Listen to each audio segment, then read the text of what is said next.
welcome back to my channel.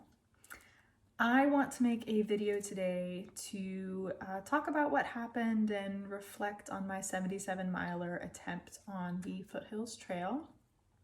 So some background, if this is the first one you're watching, I do have a trail announcement video and also a video that I made while I was doing this attempt that you are welcome to go watch. So I suggest maybe watching those first, but if you've seen those or you don't care about them and you're just here for the reflections, that's fine. Let's go through it. So a little bit of basics though. I did a 77-miler attempt, which is the entire Foothills Trail. And the Foothills Trail starts, or one end is at Table Rock State Park in South Carolina, and the other end is at Oconee State Park, also in South Carolina, although in the middle you kind of jump into North Carolina a couple times. The overall of what I did is 58 miles. I successfully completed 58 miles, and there were a lot of changes, a lot of unforeseen things that happened. And so that's kind of what I want to do during this video is I want to talk about what happened, what went well, what was unexpected, what changes occurred, those types of things.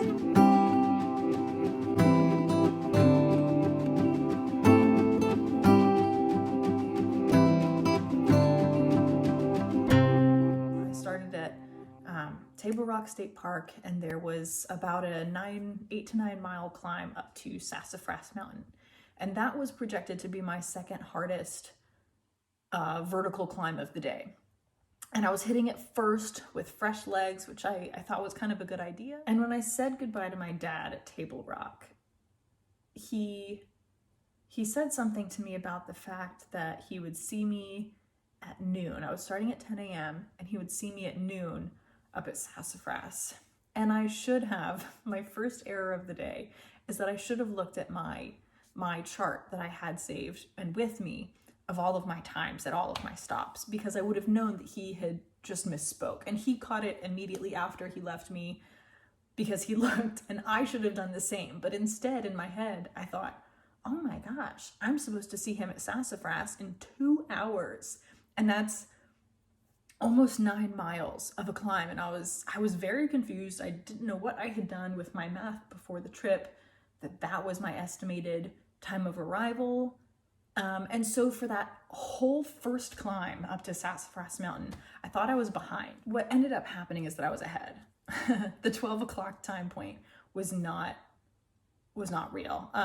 He had misspoken, and he caught his mistake, and I, instead of looking at it and double checking what he had said, I just ran with it in my head. And so mistake number one happened pretty early on. And what ended up happening is I got up there before he thought I was going to. My actual estimated time of arrival up there was 3 p.m. And I got there way before that, 2 hours before. So he wasn't there. And we ended up doing this sort of shuffle, and I met him a little bit later where the trail crosses Highway 276 instead. And so that was like another about 4 miles down the trail. But what really happened in that beginning section is I pushed myself way too hard. And it was deceiving because I felt good. I felt like I was doing a good job of pushing when I could and hiking when I needed to. But all things considered, and given the grand scale of what I was out there to do, I was still pushing way too hard. And so I think my first problems really started right there in that beginning section.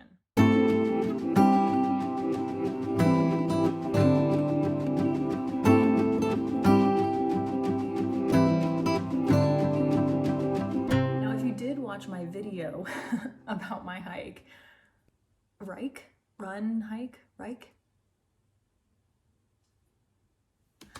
if you did watch that video, you know that one of my biggest problems was nausea. I got nauseous. And after the fact, when I was looking back at it, I thought that nausea started around mile 30, somewhere in there, way in to my adventure. But then I was watching back my videos that I was making as I was going, and the nausea started more at mile 12. And so that in itself kind of lends to my idea that maybe it was that first section that really just kickstarted everything. And I pushed myself too hard. Even if I was feeling good, it was still just too much of a push on that first section, and it shocked my system a little bit, and the nausea started. And now for several miles after that, the nausea was manageable. I mean, I felt nauseous, but I was still eating, still drinking, still getting plenty of calorie intake, that sort of stuff. But it did catch up to me, as you might know if you watch my video, around mile,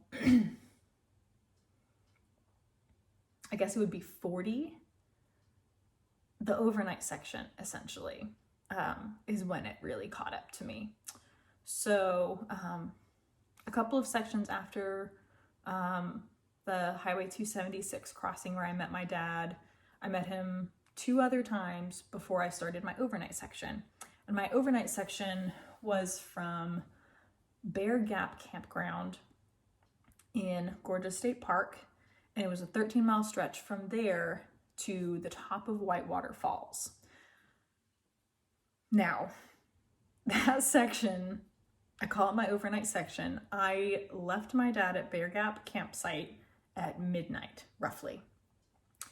And I was supposed to get up to the top of Whitewater around 3 or 4 a.m. It's a 13-mile section, and that section, that climb up to Whitewater, is the toughest vertical climb of the entire hike. Backtracking to the beginning of that section around midnight, I had what I called a midnight meal because I knew I needed a big calorie intake before that section, and also it had been enough time since I had had my dinner that I needed another big meal. So how am I feeling? Ugh. To sum it up,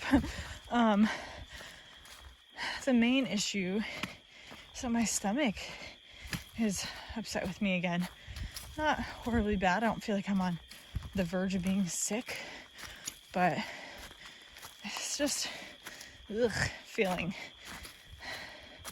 And other than that, I'm just tired. I'm doing a lot of yawning, and yeah, sort of because of that, and also because I am ahead and I have some time to work with, and it's dark, and I caught myself tripping up a bit more on that last section.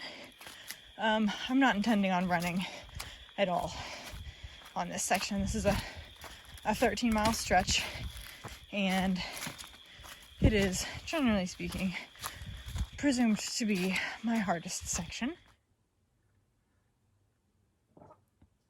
It's still really hot. I knew all I was doing was hiking, and that was great.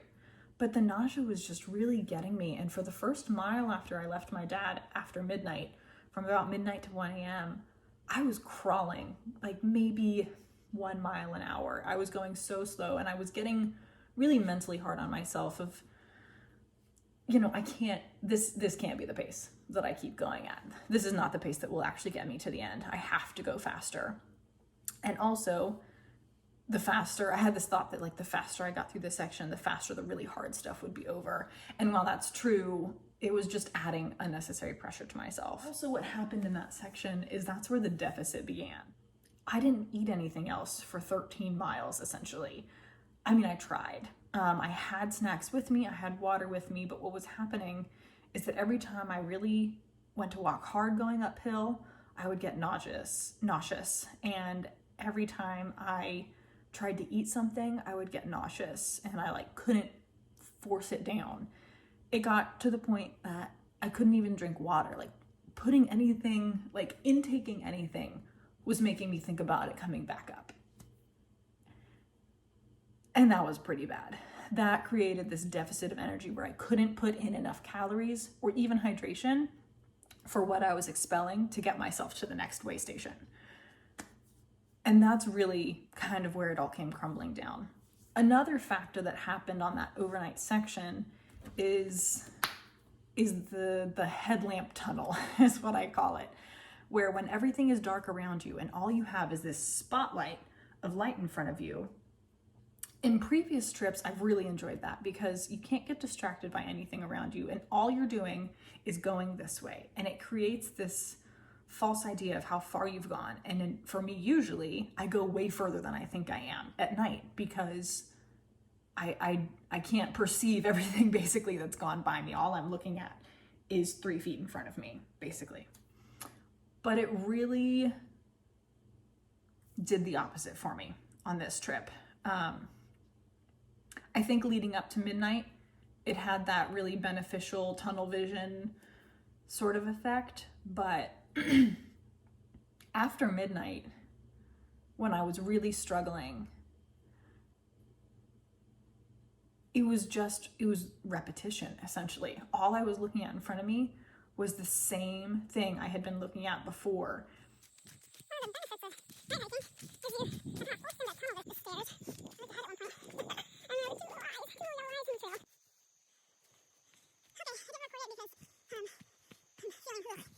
I slipped into this space of delirium.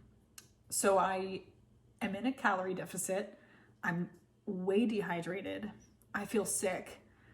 And it's like 2 a.m. You know, I'm exhausted. And I hit this delirium point of just stumbling down the trail. I mean, I kept repeating to myself, just keep going forward. Just keep going forward. Just keep going forward. And I did, and that's how I got to the end, but I can't quite explain the delirium point that I hit. I really talked it down to my parents when I met up with them later, so sorry, Mom and Dad. So after all of this, I got to Whitewater Falls about 3 hours after we thought I would. I got up there about 6 a.m. And within 5 minutes of getting up there, my mom and my boyfriend arrived in a car, which was so great. But at the top of Whitewater Falls, and I had been thinking about this on the way, I had 3 new realizations. 1, I might not be going 77 miles. 2, I'm not done. This is not the end right here. And 3, this needs to be a prolonged break, because I knew I had to get the nausea under control and I had to intake something. I could not just keep going on nothing. And so I shared that with my family and my boyfriend, and they were extremely supportive of me. They knew that could happen. There has never been this idea that I had to make 77 miles, even for myself. And I think that was mentally a really big saving grace for having to make a harder decision of not actually making it the whole way. Because for me, and I think a lot of times, the best decision that we can make is the one that is really tough mentally to grasp. And I set myself up pretty well going into this adventure for that sort of inevitability. Good morning. It's daytime. Suddenly, I am walking slow with my mama. Hi, Mama. So after Whitewater Falls, I did go 2 more sections. I did about another 8 miles. There's a little bit of a discrepancy where the map says I went 58 miles, but the signs that were actually on trail said I went 56. So somewhere in that range was what I did as a total. I'm going with 58 because I like the way that sounds better. So my feelings about this whole adventure, the primary one is pride. I think that I set myself up very well to make the tougher decisions that I needed to make while I was out there. And one of those things, or one of those ways that I set myself up, is by writing what I call mantras beforehand. And so that's one of the things that I did to prep, and I want to read those for you guys because it might help someone else who's out there thinking about, doing some sort of a crazy adventure like this, like me. So here are my mantras that I made sure to write down and really think about and prepare myself to lean on as needed on the trail. So the first one, I say this all the time on all of my hard hikes, is I do this for fun. The least likely result is the plan going perfectly, which is true. That changed in the first 10 miles for me.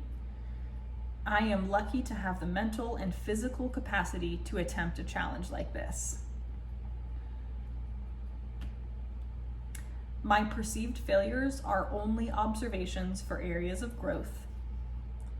Be patient with yourself. Success does not solely come from any one thing.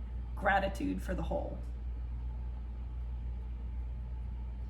This is something I've chosen to do for fun. It does not weigh on my strength of character or identity. And another one, I didn't actually write this one down, I thought it was there, but one that I leaned on probably more heavily than anything else is that my success is not dependent on the completion of a goal. So success for me was not wrapped up in actually going 77 miles. That's measured differently than getting to an end point. So for me, my successes were wrapped up in recognizing when I was struggling and what I was struggling with, asking for help when I needed it, such as taking a 2-hour break was what it ended up being at Whitewater Falls, communicating my needs to my family, which I did, making the hard decision to stop when I needed to stop, and pushing myself when I knew that I could still push. Just to name a few things. Those are what, to me, my successes are wrapped up in. Another thing that I'm really feeling about this is content. I'm really happy with the 58 miles that I did. I think that if I had gone beyond that, it would have just been in the pursuit of the completion of 77 and not with anything else motivating me. And that to me is not okay. So those are my thoughts and feelings. That's how my 77 miler attempt went. I'm very happy with it. It took me a long time to get to the point of making this video because I wanted to have like a reason as to why I didn't make it 77 miles. And I know that, you know, a couple of those sprinkled reasons were the nausea and the delirium and things like that. But the truth is that it's not just one thing. It's a combination of efforts and issues that kind of all wrapped up to make 58 my endpoint. And that's okay. Something else that I'm really proud of is, as bad as I was feeling at Whitewater Falls, I knew that that wasn't my stop point because I knew I had a little bit more. And also, I didn't want to end when I was struggling so much. It's kind of the same concept on the AT of never quit on a bad day. And so the concept behind that is it's going to be hard and it's going to suck, but don't make the decision to walk off trail until you're of a positive and sound mind again. And that's what I did. I was feeling really rough at Whitewater Falls and I still pushed myself to do another 8 miles. And when I got to the end of that 8 miles, I was happy. My mom and I were smiling and laughing on trail. I was feeling so good. And that is the way that I got to come off of trail. And that I'm just really proud that I pushed myself to finish joyfully. And the last thing that I really want to say is a lot of thanks. I had a lot of support coming in from all different angles. A lot of my friends and family supported me with kind words and encouragement and just support of the fact that I wanted to do this ridiculous thing. And then a couple folks, particularly my mom and my boyfriend for being there physically, showing up, covering me with blankets when I was freezing at Whitewater and supporting whatever my needs were in the moment and being able to bend and roll with whatever I was needing in the moment as it changed. And then probably my biggest thanks goes to my dad. He was there the whole time. I think he got 2 hours of sleep overnight at one point, but he had virtually pulled an all-nighter with me, drove around to all my stops, navigated the backcountry, set me up with you know, a little remote, it's not called a walkie-talkie, radio, so that we could communicate. He was really my number one supporter, and none of this would have been possible without him being present. So thanks, Dad, and thanks to everyone who supported me in all of your little ways, with comments and kind words. I really appreciate it. And I held those with me, trust me, at 3 a.m. when I was going a little crazy.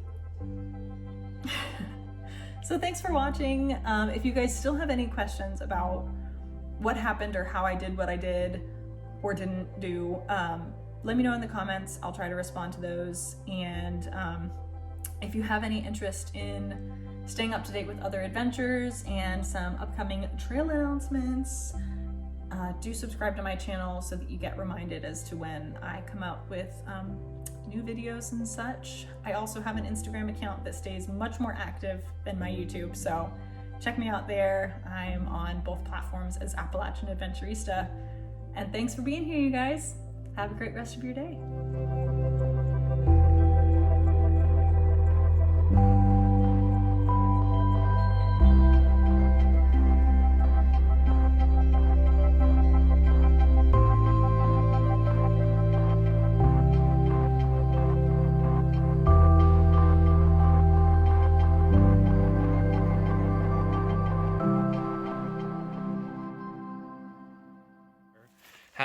Look at her go. It's easy. It's only between 56 to 58 miles. Go, Allie. It's your birthday. It's not her birthday yet, but she's working it. My birthday month. It's your birthday month. Go ahead, babe. Jog on over there. Crushing it.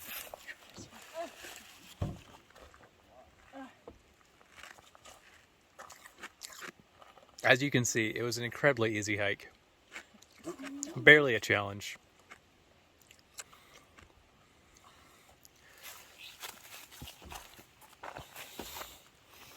Allie's even considering knocking out another 21 today. Who's Allie?